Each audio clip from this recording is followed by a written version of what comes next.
So, yung improper integrals, alam naman natin na kapag yung limits natin is meron tayong infinite or infinite symbol dun sa ating limit. So, we can consider that as improper integrals. And by definition, sabi dito, yun nga yung kapag ang isa nating limit is infinity, or kapag hindi natin na-meet yung condition na continuous siya sa A and B, then we can categorize that as improper integral. Usually, itong mga ganito, hindi natin siya kayang integrate pag doon sa interval na yon. So, pwede natin siya ma-consider as improper integral. Now, yung A would be the infinite limits. So, in short, gagamit tayo ng mga limits na merong infinity symbol. So, ano ba ibig sabihin lang nun? Kung meron kayong infinite limits, no, you just have to substitute that limit as A to B, okay? But then again, kung nasan yung infinity symbol, you have to take the limit of that and then approach that certain limit to infinity. So, kung mapapansin nyo dito, diba dito A to infinity? So, ang ginawa niya, sinubstitute niya yung infinity to B, pero you have to add that limit as B approaches to infinity. So, ganun yung concept ng ating infinite limits. And kasi hindi natin parang hindi kasi natin pwedeng i-substitute na lang basta-basta yung infinity. Diba, technically, kaya naman natin nasusolve yung infinity. Any naman infinity is by using the limits. That's why we'll be using the same concept dito rin, no? Though wala naman talaga siyang pinagkaiba kasi kahit naman i-substitute mo directly yung infinity, ang i-apply mo pa rin concept would be limits, no? And then that's the same thing that goes for the following expression. So, ganun naman sila kasimple. Just substitute that value and then approach it to infinity.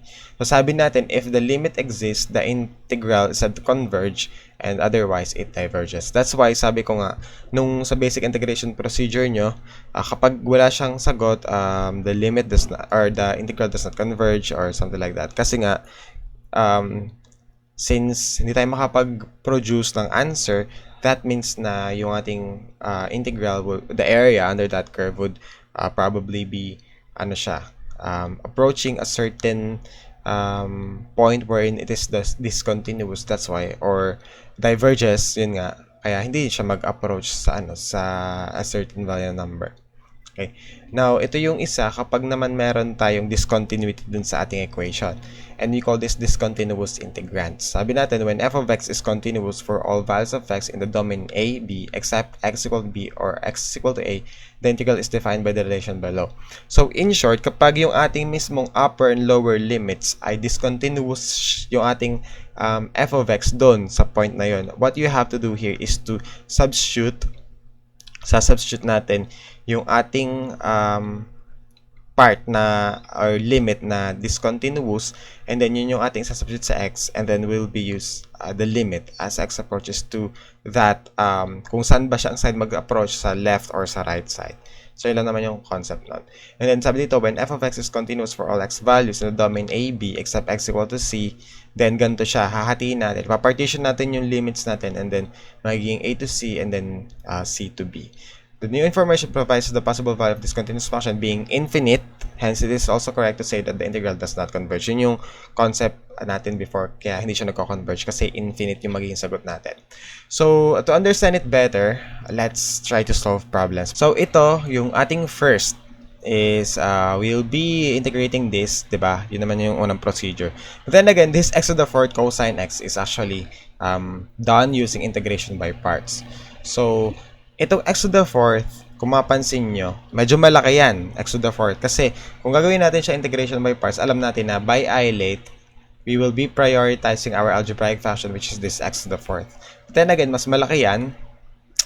Mas matagal yan. Matagal siyang integrate ko using integration by parts kasi we'll be doing integration by parts by integration by parts again, and then integration by parts yung nasa portion ng ating integration by parts. So, the easiest way that we can deal with those successive integration procedures would be that we use tabular integration. So, ito yung meron tayong S, D, and I. Kung tatandaan nyo, diba? Ginawa na natin ito before dun sa ating parang paulit-ulit na derivative. So, pwede rin siya dito sa mga gantong case wherein magzi-zero yung ating U function. So, we start with plus and then minus, plus, minus. So, yung ating derivative would be x to the fourth and then cosine of x yung ating integral. So, the first would be 4x cubed And then yung integral nito would be sine x. Okay? And then, how about the derivative for this? So that's 12x squared. And ano ba yung integral nitong sine x? So we have actually negative cosine of x. Okay? And then we have 6x for this. Now, what is the integral of negative cosine of x? So that is, I think, negative sine x. Okay? And then finally, we have 6. Not actually finally, but second to the last. So we have 6. And then the derivative, or the integral of negative sine x is actually cosine of x. So, bumalik na tayo after 3 trials dun sa ating original, which is cosine of x. And then minus, so we have 0 here. And then, ano ba yung integral ng cosine natin? We have sine x. Okay. So, sabi natin again, in tabular integration, kailangan natin mag-draw ng diagonal lines and then indicating na yun yung ating multiplication operation. So, with this, the antiderivative would be sine x, or x to the fourth sine x. And then, we copy the signs of plus, and then we have here minus 4x cubed cosine of x, negative, so that becomes positive naman. So plus is still positive 4x cubed, and then cosine of x. Okay, now next is positive, but then again this is negative, so the symbol would be, or the sign would be negative, minus 12x squared sine x. Okay. And then we have 6x cosine of x, but that's negative, so minus 6x cosine of x. And then we have positive 6 sine x. So we have plus 6 sine x. So you always use the symbol nung inyong sign dito sa katabi nung mas mataas dun sa ating derivative, katapat ng ating derivative. Okay? So, yun. This is our answer. Lagyan natin ng plus c. Ay, wala tayong plus c kasi this is definite integral. So, that is evaluated from negative infinity to 5. Okay? And then, you can just use substitution. Pwede mong ilagay yung 5 dito sa mga values ng ating x. So, we have 5 to the 4th, sine to the 5th, sine 5. Parang ganito. So, 5 to the 4th, and then sine 5. So, ito is hindi degrees. This would be in radian. Plus 4, and then 5 cube cosine of 5. Minus 12 times 5 squared sine 5. Okay, and then minus 6 times 5 cosine of 5 plus 6 sine 5. And then how about this negative infinity? So, diba sabi natin, you can always substitute this to a certain ano ba yun? To a certain variable, and then, or a letter, parang ganon. Then you will be approaching that certain variable to infinity, diba? So let's do that, no? So from this, alam naman natin na that be minus. So para magiging ganito siya, no? Ito magiging the integral of b 5 and then x to the 4th cosine of x dx. So from this, we represent this, hindi na siya infinity, which is ano na lang, b. Okay? So, yung magiging b natin would be 5, a b to the 4th, and then sine 5 plus 4 times b cubed cosine of b minus 12 b squared sine b minus 6b cosine of b plus 6 sine b, diba? Ganyan siya. And then we have this portion as the limit. It should be the limit of, actually that's the limit of the negative. So that is limit, kasi may negative yan kasi dahil galing siya dito, no? I mean dito sa portion na minus, diba? Kasi kailangan f of a minus f of b tayo. So that is the limit as b approaches to negative infinity. Okay, so pag negative infinity, gets naman natin siya na pag negative infinity, papunta siya dun sa left side ng ating Cartesian coordinate plane. Okay, and then we solve for this, no? Na ito, we can determine this by using your calculator kung anong value nito, and then let's just find the value of this. This is negative 146.805 and then 1. Okay? Now, let's have this naman. Ano ba yung magiging sagot natin if this approaches to infinity? So, yung sign of infinity, sign ng any number natin, no? As we increase the value of our sign, ano ba yung nangyayari sa ating sign as we increase. 'Di ba alam naman natin na sign is just parang it just approach to negative positive value ng ating 1. Kasi if you would be plotting yung ating graph ng ating sign. So 'di ba, if you have 0 and then pi over 2 and then pi, dito pala pi. So it starts with 0 and then pi over to positive 1 and then so somewhere here, 'di ba magzi-0 na ulit siya and then we have this.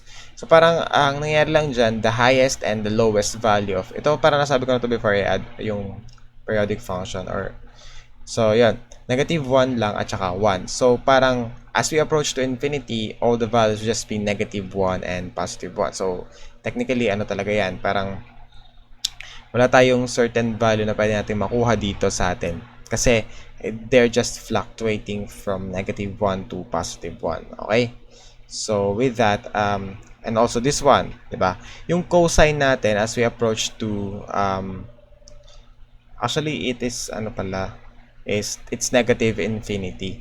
So, sine of negative infinity. So, kahit naman negative infinity yan, or positive infinity, ganun pa rin naman yung makukuha natin. We're just, interchanging from negative 1 to positive 1 yung ating mga values. Same as, as with this one, letter B natin. I mean, cosine of B, diba? Sine B, cosine B, sine B. So, from this idea na wala talaga tayong limit, wala talaga tayong limit kasi hindi natin siya masosolve kasi that's sine approaching to infinity or negative infinity. So, bakit to 5? Dapat to B. Yan. Wait lang ha. Sine B. Okay. So, from this, we could say na ito, hindi natin pwedeng hanapan to ng limit kasi wala tong limit diba? So, even if you have a value here and then you just have to add that to a certain parang no limit, no? Hindi mo pwedeng sabihin na the answer is still negative 146.8051 kasi nga hindi natin pa na-add hindi natin na-account itong portion na to kung saan wala tayong limit. Okay? And sir, kung naman yun, yung answer lang with negative 1 and then 1. So, well, that is true, but you can't just add them kasi hindi naman natin alam kung saan yan matatapos, di ba? Hindi natin alam kung stop ba to sa pi over 2. So, with that, we don't have any ample knowledge na this would be negative 1, this would be positive 1. So, we can just, parang conclude na this should have no limit. But then again, if you try to add that no limit to this 146, negative 146, what will be the result? So the result is still no limit. You can just give a certain value for that. That's why this has no limit. Okay? And that is our answer for this case.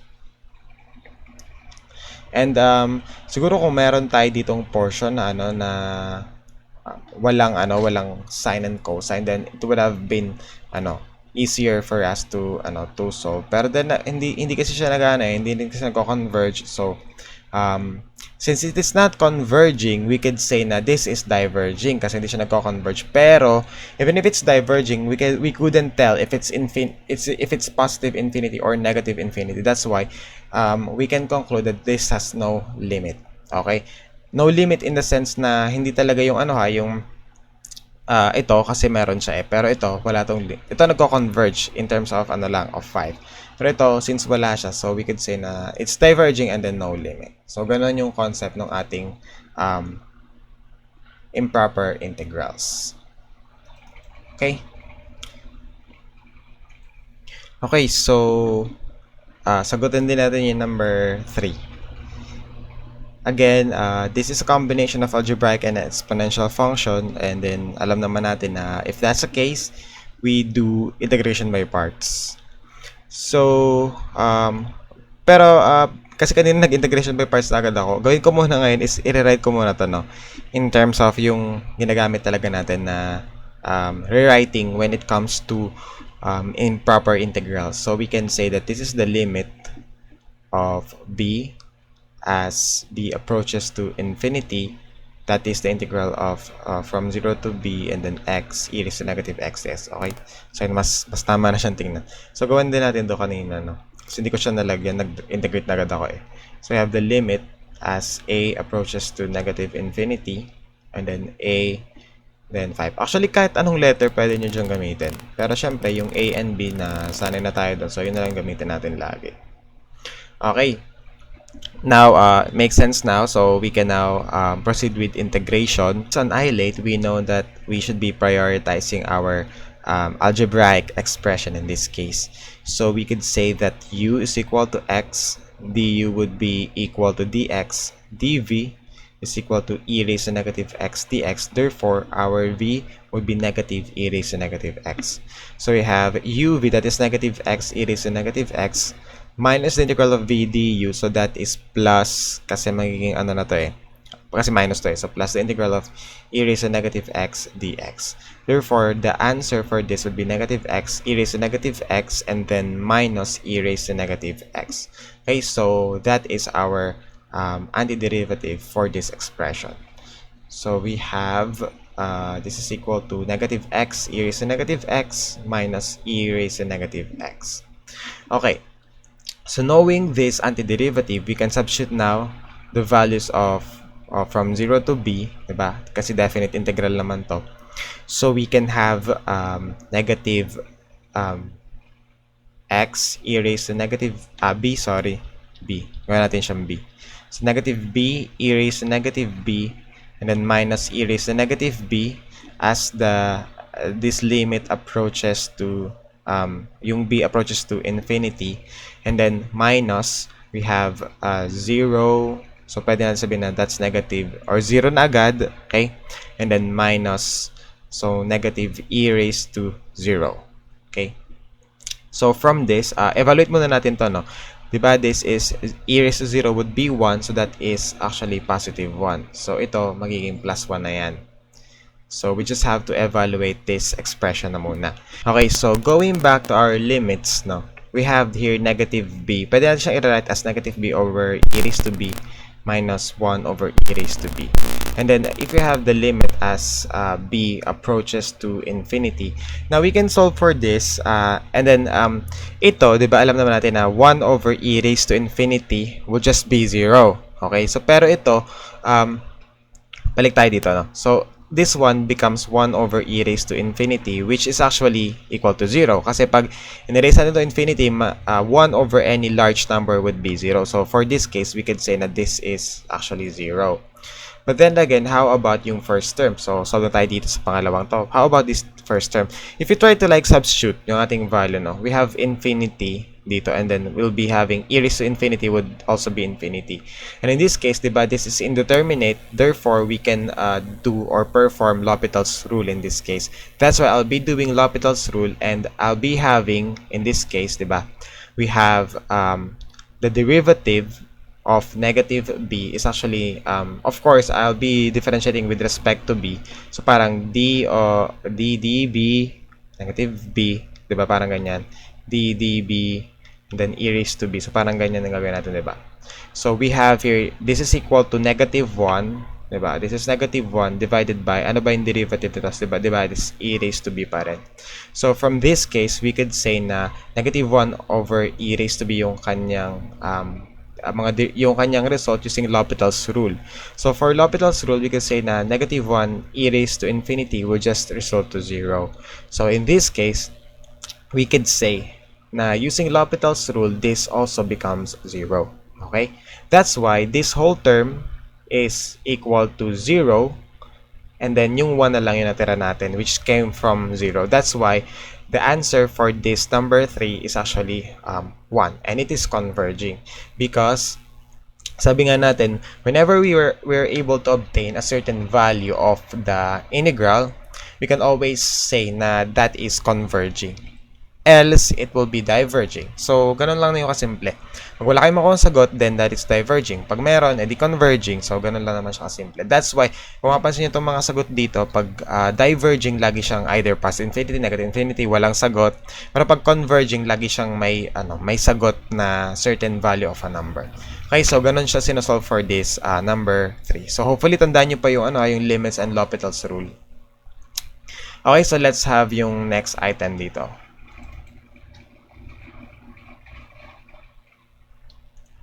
Okay, so Now, yung number 5 kasi, same concept lang siya nung number 3. So, hayaan ko na siya sa inyo. Try nyo ring isolve siya. Then, I'll do the last one, which is number 7, para ma-cover natin lahat ng cases ng ating may mga improper integrals yung may mga limits.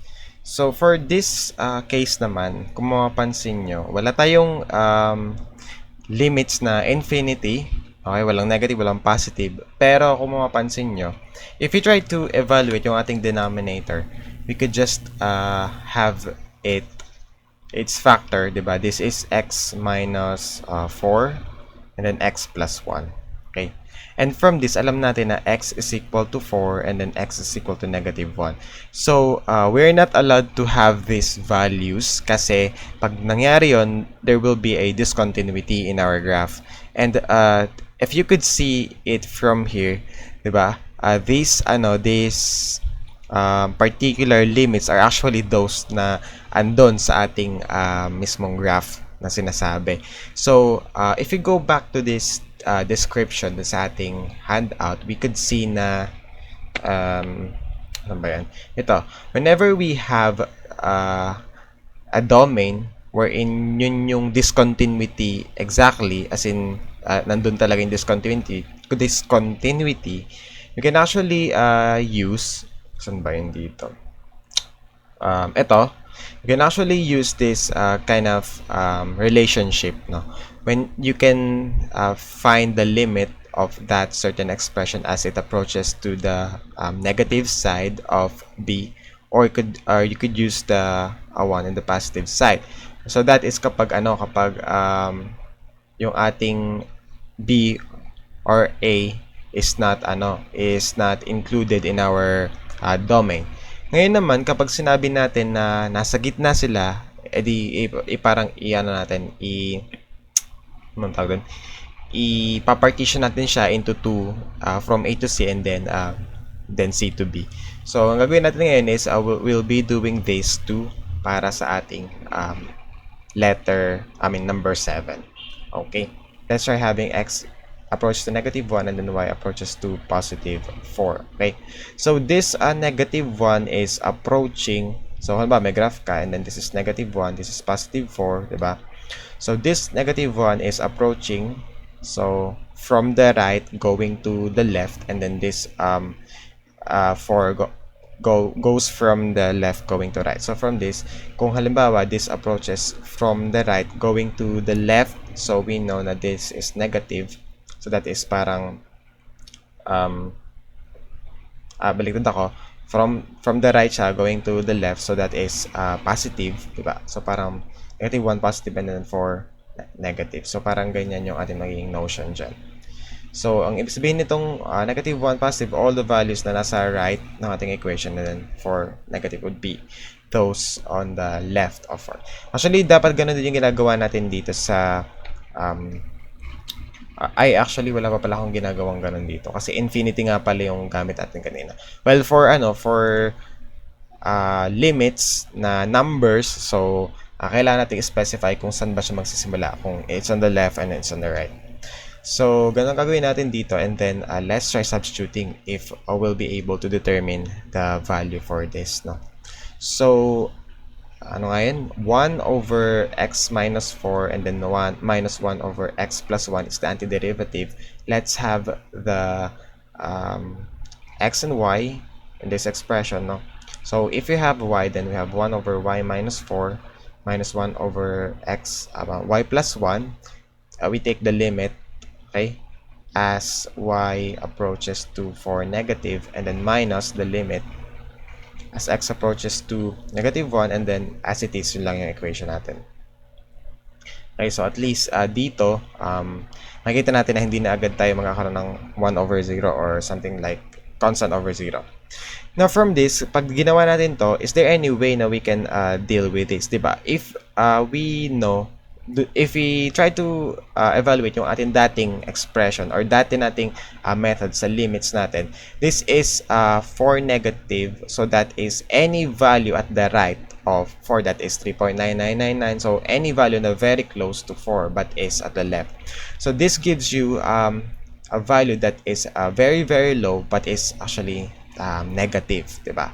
So, you might think na andito yon, halimbawa 1, 2, 3, 4, 4, and then I'm looking at this value. So, if you try to find this, let's say 3.999 minus 4, diba? This gives you negative infinity. So in this case, I can have negative infinity in this portion. Okay.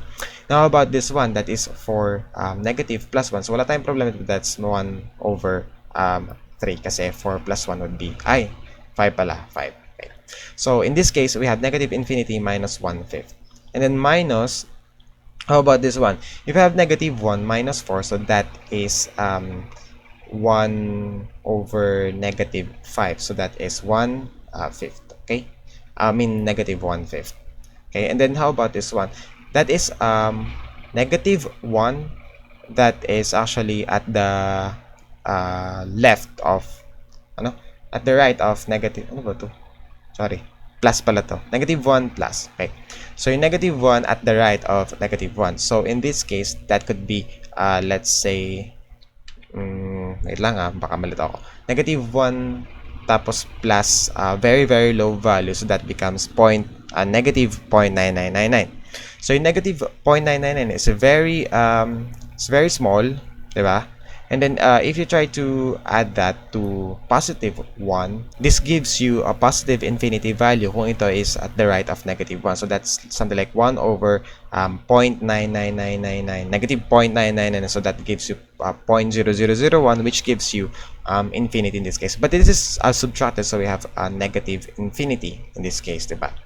So, from all of this, we have negative infinity minus 1/5, and then plus 1/5, and then plus infinity. Now, we can cancel out 1/5 saying that this is 0. But how about negative infinity plus infinity? So, pag ganito, nakakita kayo ng negative infinity plus infinity, remember, hindi nyo yan pwedeng pag-addin dahil kahit infinity yan. Sabihin nyo, ay di ba may malaking number plus maliit na number would be just 0. So, these are not actually the same as constant values. So, pag may negative and positive would be 0. Example natin, meron tayong negative 9 times 10 to the 8 dito na infinity. Na, di ba, sobrang laki na itong value na to. And what if yung isa na to is, let's say, 9 times 10 to the 7? Di ba, malaki rin yan. So, yung point dito is that, what if you just assume a certain large value that is not actually equal? So, for this, you might say na the answer would be negative infinity because this one is higher. But then again, what if you just chose something like 9 times 10 to the 10 to the 9? So that becomes this positive value is actually larger than this negative value.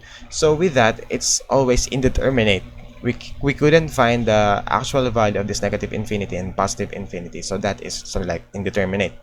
So from this, we could just say that we have no limit because, in short, parang hindi natin kayang sabihin yung actual value niya in the sense na we're talking about limits. But if it is, let's say, in this case, naging minus infinity pa rin siya, so we could say na this is diverging but we will be having negative infinity. Pero since these are plus, this is plus, so negative plus in positive would just give you an indeterminate value. And in the same way na meron tayong infinity over infinity, so yung mga ganyang cases. So, ayun, kaya hindi siya natin pwedeng bigyan ng value. So, for this problem, the solution will go like this, no? Okay, so I think that's all for this discussion. I hope na mas na-guess nyo yung infinite or improper integrals. Basta ang gagawin nyo lang is just integrate muna yung ating expression and then make sure na you substitute those infinite limits in infinity upper and lower limits in terms of limit as a certain variable approaches to this infinity. Likewise, if it's discontinuous at a certain value c or a or b, you just have to convert that in terms of limit by expressing this limit in a certain variable or a certain variable, and then yung variable yung mag-a-approach to this certain constant which is the limit itself or the discontinuity itself. Okay, so ganun lang siya, and I think I'll end this discussion muna regarding dun sa ating midterm topics. Okay? And then siguro balikan na lang natin itong complex trigonometric substitution if I think you'll be needing this. Pero siguro if I will not be able to record something like this on this subject, I'll just give you siguro parang item and then may solution na for this para at least meron kayong example for integrals in this form. So ang ano lang naman dito, ang trick lang dito is pag nakita kayo ng ganyang form, pag may certain constant dito and then may a sin x and then bx, and or if it's a plus b sin x or a plus b cosine x, so ganito lang yung i-apply yung pattern. So sige, bigay na lang ako siguro sa on a later time na. With that being said, that ends our discussion for midterm. I hope ay natutunan nyo yung mga special techniques in integration, and this is one of the most important things that you have to learn in integral calculus. So, yun muna. Okay, and I'll see you on consultation na lang siguro. Okay, bye.